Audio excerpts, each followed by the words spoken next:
हा करार कुठल्या व्यवसायाचा नाही किंवा अन्य कुठल्याही गोष्टीचा नाही. गव्हर्नमेंट इंजिनिअरिंग कॉलेज अवसरी खोड आणि मल्टीनॅशनल असलेली जाबिल सर्किट इंडिया या कंपनीच्या मध्ये हा एमओयू साईन केला जातोय. मेमोरंडम ऑफ अंडरस्टँडिंग ज्याला आपण म्हणतो. आणि या आजच्या कार्यक्रमासाठी उपस्थित असलेले जाबिल इंडियाचे मॅनेजिंग डायरेक्टर श्रीयुत बी.एन. शुक्लाजी, जाबिल इंडियाचे senior head HR head Shri Gundurao Patil कर्नाटकमधले आहेत. महाराष्ट्रामधले. तुमची लँग्वेज जरा कर्नाटक सारखी आहे. बॉर्डर इश्यूज दे सीमा भागाचा लढाई चालू आहे. पण बरं झालं तुम्ही नाही त्याच्यामध्ये. आपल्या महाराष्ट्र राज्याचे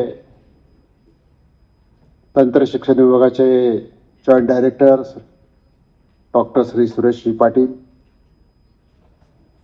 जाबिल इंडियाचे टेक्निकल हेड श्री नलावडेजी, त्याचबरोबर जाबिल कंपनीच्या या कामामध्ये पुढाकार घेणाऱ्या श्रीमती मृणाली मॅडम, आमचे जाबिल इंडियाचे तरुण सहकारी अनिरुद्ध, इंजिनिअरिंग कॉलेजचे प्राचार्य डॉक्टर शैलेश स्नेहे, पॉलिटेक्निकचे प्राचार्य डॉक्टर V.S. बांदल, राष्ट्रीय ग्रामीण विकास संस्थेच्या जॉईंट सेक्रेटरी पूर्वा दिलीप वळसे पाटील, सर्व पत्रकार मित्र, सर्व विभाग प्रमुख, सर्व faculty members, non faculty members, सर्व विद्यार्थी विद्यार्थिनी आणि माझ्या सर्व सहकारी मित्रांनो, आज माझ्या जीवनामधला हा अतिशय आनंदाचा असा क्षण आहे. आणि त्याचं मुख्य कारण म्हणजे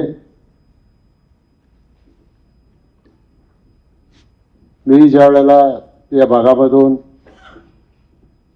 1990ला आमदार म्हणून निवडून गेलो पहिल्यांदा, आणि 1999ला मी उच्च तंत्र शिक्षण विभागाचा मंत्री झालो. उच्च तंत्र शिक्षण विभागाचा मंत्री झाल्याच्या नंतर आपल्या भागासाठी काहीतरी केलं पाहिजे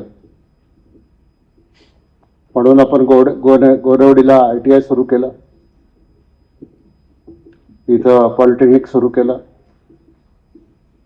इंजिनिअरिंग कॉलेज सुरू केलं आणि 2009ला या कॉलेजची सुरुवात या ठिकाणी झाली. आज जवळजवळ 1624 विद्यार्थी बरोबर या कॉलेजमध्ये या ठिकाणी शिक्षण घेत आहेत.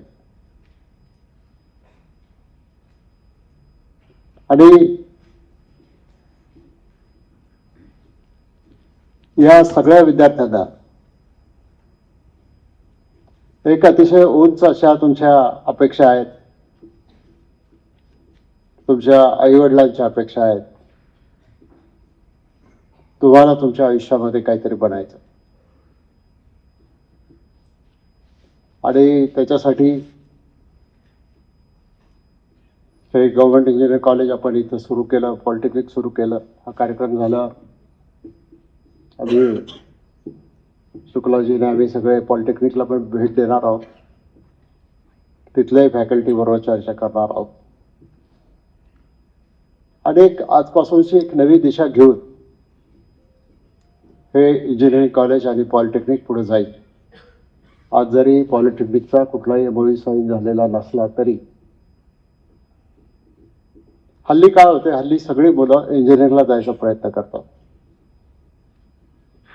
पण प्रत्यक्षामध्ये असं आहे की एक इंजिनियर असला की त्याच्या हाताखाली 4 डिप्लोमा होल्डर असले पाहिजे आणि त्याच्या हाताखाली, त्या 4 डिप्लोमा होल्डरच्या हाताखाली 16 ITIचे विद्यार्थी असले पाहिजे. पण काही चुका आमच्याच आहेत. आम्हीच परवानगी दिली सेकंड इयरला, तर तुम्हाला डायरेक्ट इंजिनिअरिंगला जाता येईल आणि सगळेजण इंजिनियर व्हायला पाहतात. आज इंजिनियर होतात, पण इथून पासआउट झाल्याच्या नंतर आणि प्रत्येकाला काही स्वतःचा व्यवसाय करता येईलच असं नाही, परिस्थितीमुळं,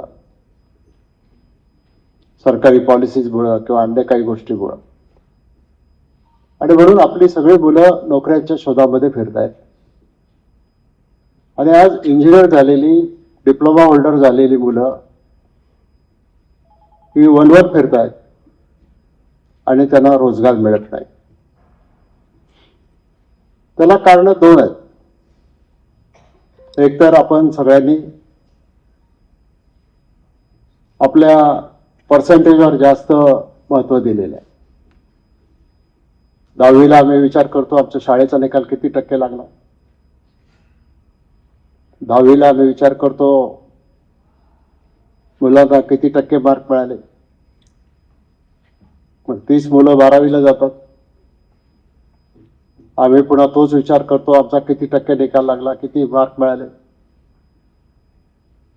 आणि ती मुलं जशी मग इंजिनिअरिंगला येतील, मेडिकलला जातील, आणखी कुठे जातील, त्यांना कदाचित डिग्री मिळेल, पण त्यांना त्या शिक्षणाचा उपयोग स्वतःच्या जीवनामध्ये करता येईल की नाही, स्वतःच्या चरित्रासाठी, स्वतःच्या भविष्यासाठी त्या डिग्रीचा उपयोग त्यांना होतो की नाही, हा प्रश्न माझ्यासारख्याला अनेक वर्षापासून पडलेला आहे. प्रश्न तर अनेक लोकांना पडतात, पण प्रश्न पडल्यानंतर त्याच्यावर उपाययोजना सुद्धा करायची जबाबदारी आमच्यासारख्या समाजातल्या कार्यकर्त्यांचीच असते. आज BA BCom झालेली मुलं, कम्प्युटरचं ज्ञान नाही,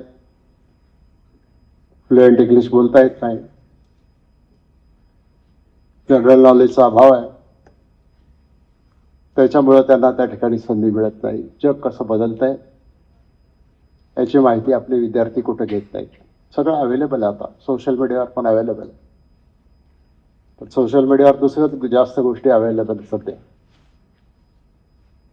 आणि तीच परिस्थिती जर इंजिनिअरिंग कॉलेजमधली असेल आणि तुम्ही कुठल्याही फॅकल्टीमधले पदवीधर झालात आणि उद्या जाऊन तुम्हाला त्या फील्डमध्ये जर काम करायची संधी मिळाली नाही, तर एक प्रकारचं फ्रस्ट्रेशन तुमच्या मनामध्ये जी येईल, एक प्रकारची निराशेची भावना तुमच्या मनामध्ये जी निर्माण होईल, ती निराशेची भावना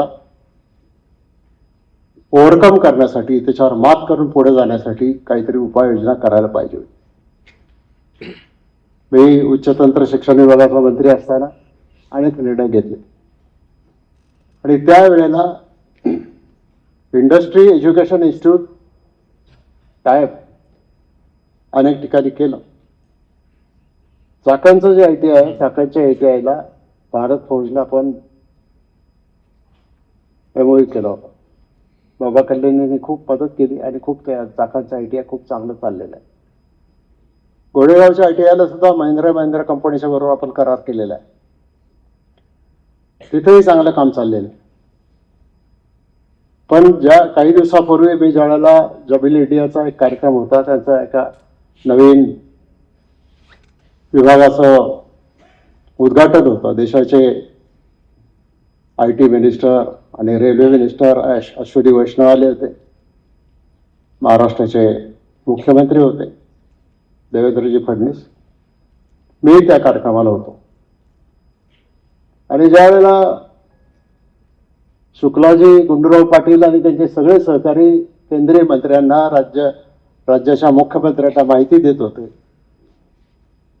तेव्हा मी फक्त गुपचूप ऐकायचं काम करतो आणि माझ्या मनामध्ये रजिस्टर करत होतो कुठे.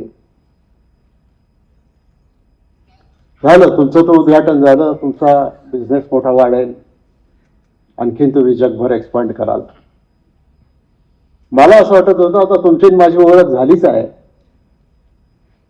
तर तुमच्या कंपनीचा आणि तुमचा उपयोग मला माझ्या वैयक्तिक जीवनासाठी काही करायचा तर प्रश्न येतच नाही. आणि मी कधी तुम्हाला याला नोकरी लावा आणि त्याला नोकरी लावा म्हणून फोन पण करणार नाही. पण काही दिवसापूर्वी मी एका कार्यक्रमात बोलताना डीके फिनिशिंग स्कूलची कल्पना मांडली होती आणि अशी अनेक फिनिशिंग स्कूल यापूर्वी आपण सुरू केलेली आहे. आज हे एक प्रकारचं फिनिशिंग स्कूलच आहे. जे विद्यार्थी फर्स्ट इयरला ऍडमिशन घेतील त्यांना सिलेबस मधला तर अभ्यास करायला मिळेलच, पण त्यांना त्या फील्डमधला कंपनीमधला अनुभव सुद्धा मिळाला पाहिजे, ही त्याच्या पाठीमागची भावना आहे. मग सेकंड इयरची मुलं असतील, थर्ड इयरची मुलं असतील किंवा पोस्ट ग्रॅज्युएशनची मुलं असतील, सगळ्यांना हे प्रत्यक्ष, कारण काय काही तुम्ही ग्रॅज्युएट झालात आणि गेलात कुठे एखाद्या कंपनीमध्ये इंटरव्ह्यूला, तुम्हाला विचारलं तुम्हाला अनुभव काय, अनुभव नाही म्हणून कदाचित तुमचे मार्क्स चांगले असून देखील तुम्हाला त्या ठिकाणी संधी नाकारली जाऊ शकते. आणि म्हणून जॉब इन इंडियाच्या शुक्लाजींना, गुंडूराव पाटलांना, त्यांच्या सगळ्या टीमला विनंती केली, म्हटलं तुम्ही काय देऊ नका आम्हाला, तुम्ही फक्त अवसरीला या, एकदा फक्त बघा, एक कार्यक्रम करूया आपण, आम्ही तुम्हाला प्रेझेंटेशन करतो, तुम्ही आम्हाला प्रेझेंटेशन करा. आमचा तुमच्या खिशावर अजिबात डोळा नाही. आम्ही कुठला निधी मागत नाही, पैसे मागत नाही, काही मागत नाही, काही मागत नाही. आणि तुम्ही ज्या वेळेला तुमची टीम डेप्यूट केली आणि तुमच्या टीमने मॅडमने ज्या वेळेला तुम्हाला सर्व फीडबॅक दिला, त्यावेळेला मला खात्री होती की तुमच्याकडे पॉझिटिव्ह फीडबॅक आमचा जाणार आहे. कारण इतकं चांगलं इन्फ्रास्ट्रक्चर हे मला नाही वाटत आणखी कुठल्या एखाद्या सरकारी संस्थेमध्ये असेल. इतकं चांगलं इन्फ्रास्ट्रक्चर गेल्या काही वर्षामध्ये आपण हे निर्माण केलं. पण इन्फ्रास्ट्रक्चर निर्माण झालं, इथली जी फॅकल्टी आहे त्याच्यातले निम्म्यापेक्षा जास्त लोक PhD आहेत, अनुभव त्यांच्याकडे, ज्ञान त्यांच्याकडे आहे. तोच अनुभव आणि ज्ञान तुमच्यापर्यंत जाईल. पण आता गुंडूराव पाटलांनी सांगितल्याप्रमाणे अप्रेंटिसशिप, आणि ती अप्रेंटिसशिप तुम्हाला कंपनीमध्ये तुमचं इथलं शिक्षण चालू असताना सुद्धा मिळेल. आणि ती फ्रीमध्ये नसेल, त्याची काही कंपनीची पॉलिसी आहे, त्याच्यामुळे मी त्याच्यावर काही बोलत नाही जास्त. परंतु ती अप्रेंटिसशिप विद्यार्थ्यांना मिळेल, पहिल्या वर्षी मिळेल, दुसऱ्या वर्षी मिळेल, तिसऱ्या वर्षी मिळेल. आणि मग नंतर ज्या वेळेला एका बाजूला तुम्ही डिग्री पण पूर्ण कराल आणि दुसऱ्या बाजूला तुम्हाला अनुभव पण येईल, त्यावेळेला तुमच्याकडे मेरिट असेल तर त्यांच्या मेरिटला तुम्ही जर उतरत असाल तर त्यांच्याच कंपनीमध्ये तुम्हाला नोकरी मिळू शकेल. आणि त्यांच्याच कंपनीमध्ये नोकरी याचा अर्थ फक्त महाराष्ट्रात नाही, इंडियात नाही, तर जगामध्ये त्यांचे जिथे जिथे युनिट्स आहेत त्या प्रत्येक युनिटमध्ये सुद्धा तुमच्या अनुभवाप्रमाणे, तुमच्या कार्यक्षमतेप्रमाणे तुम्हाला त्या ठिकाणी नोकरी मिळू शकते. आणि हाच आजचा हा आपल्या जीवनामधला एक मोठा काळ आहे. आणि फिनिशिंग स्कूलचा अर्थच आहे तुमच्याकडं पदवीचं शिक्षण आहे, पण तुम्हाला चांगलं इंग्रजी बोलता आलं पाहिजे, तुम्हाला चांगलं राहता आलं पाहिजे, तुम्हाला चांगलं कम्युनिकेट करता आलं पाहिजे, तुमच्याकडं सिलेबसच्या बाहेरचं ज्ञान असलं पाहिजे, आणि तुमच्याकडे कष्ट करण्याची जिद्द असली पाहिजे. हा विश्वास विद्यार्थ्यांच्या मध्ये निर्माण करणं म्हणजे तो 10वीचा विद्यार्थी असो, 12वीचा असो, इंजिनिअरिंगचा असो, नाही तर आणखीन कुठल्याही वर्गातला विद्यार्थी असो, त्याच्यामध्ये हा विश्वास निर्माण करायचं काम आपल्याला करायचं आहे. आणि त्याची एक पायरी म्हणून आज इंजिनिअरिंग कॉलेजमध्ये या ठिकाणी MOU आपण साईन केलेला आहे. मगाशी सर्व फॅकल्टी मेंबर्स बरोबर, काही निवडक फॅकल्टी मेंबर्स बरोबर इंटरॅक्शन झालं कंपनीच्या लोकांचं.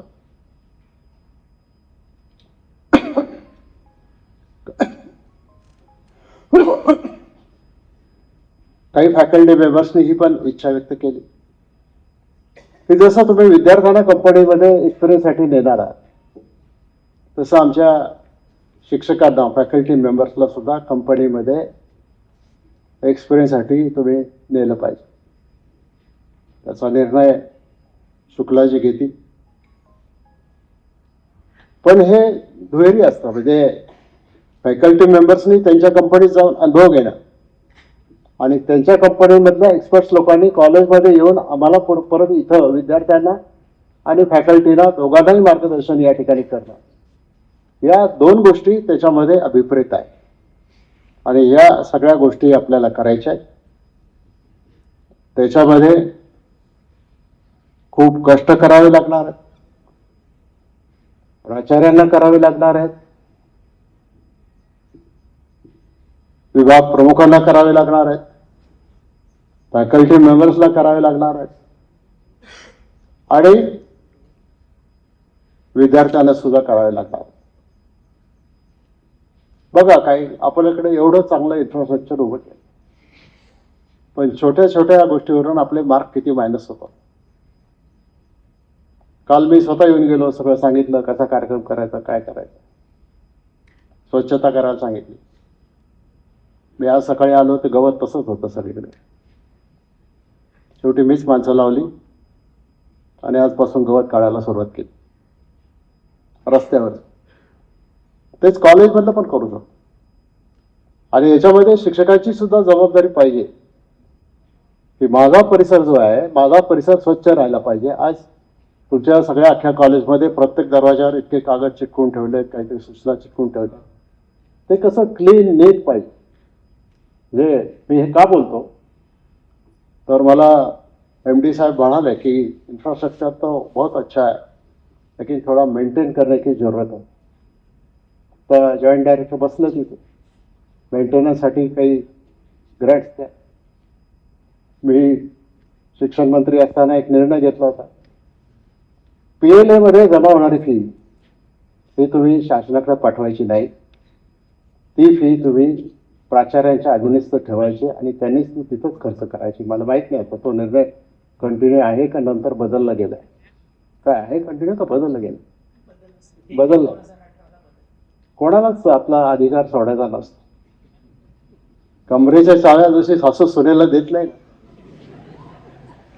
तसं आहे. अरे, गव्हर्नमेंटच्या इंजिनिअरिंग कॉलेजला साधे मेंटेनन्ससाठी पैसे मिळत नव्हते.